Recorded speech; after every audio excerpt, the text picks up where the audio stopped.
In the time when Ra still ruled upon the earth, when the gods walked beneath the sun and spoke with the people, a terrible thing happened humanity forgot. They grew proud. They mocked the gods who protected them. They spoke against Ra, the great sun, the giver of life, calling him old, weak, fading.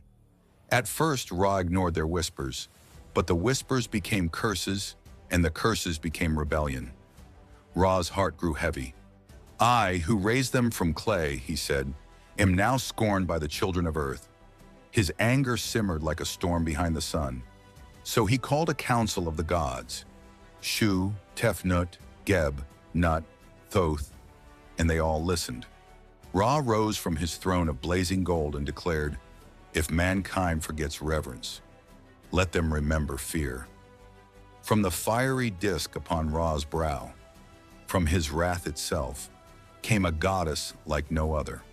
Her form emerged from sunlight and flame, a woman of perfect beauty with the head of a lioness, eyes burning red like embers from a dying star.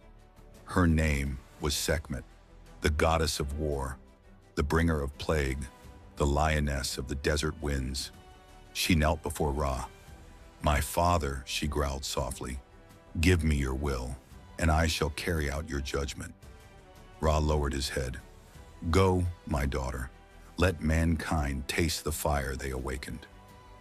And so Sekhmet descended to earth. Sekhmet's feet touched the desert, and the desert trembled. Where she walked, sand turned to glass. Where she breathed, winds howled like dying beasts. Where she looked, men fell to their knees in terror. She hunted the rebels who had cursed Ra. Her roar echoed across the valleys. Her claws tore through armies like papyrus reeds. Blood stained the rivers red, humanity fled. But Sekhmet followed, for she was not fighting rebellion anymore, but enjoying the kill.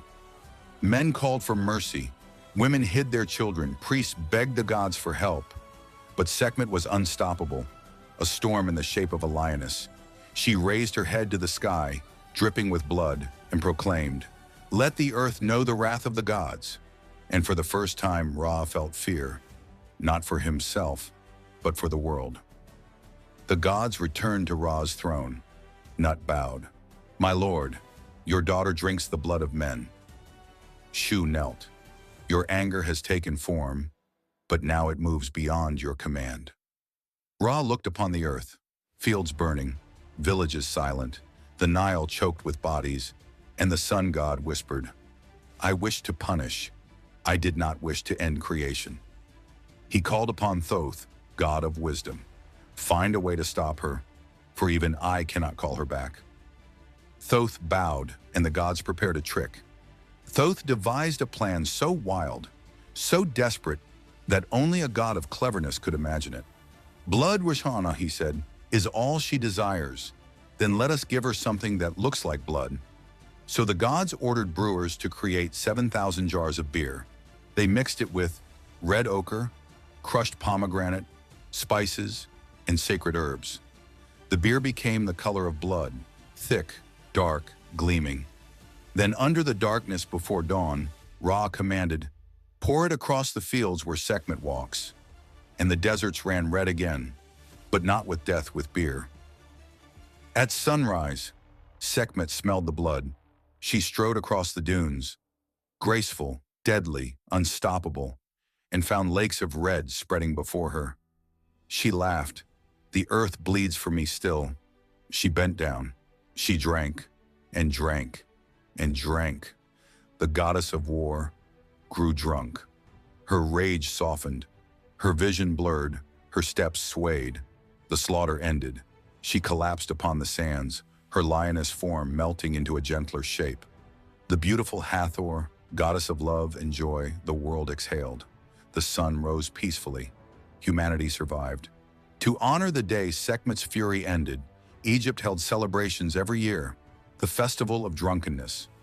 Tens of thousands gathered to drink beer, dance through the night, praise Hathor, honor Sekhmet, and remind the world that rage, once awakened, must be soothed. Priestesses in red linen sang songs to both goddesses, she who destroys and she who restores. And every sunrise, Egyptians placed cool water and perfume before Sekhmet's statues, not to worship her wrath, but to keep it sleeping. Sekhmet was never evil. She was the justice of the gods, the vengeance of the sun, the fire that protects as fiercely as it burns. Egyptians prayed to her before battle, and prayed even harder that she would not rise in anger. For Sekhmet is the truth of all power. Creation and destruction are two sides of the same flame. And though the world once trembled under her feet, it was her transformation into Hathor that saved mankind from extinction. Even today, the desert winds whisper her name, Sekhmet, the lioness of the gods, the fire in the heart of the sun, the warrior who almost ended the world, and the goddess who taught humanity the price of divine wrath.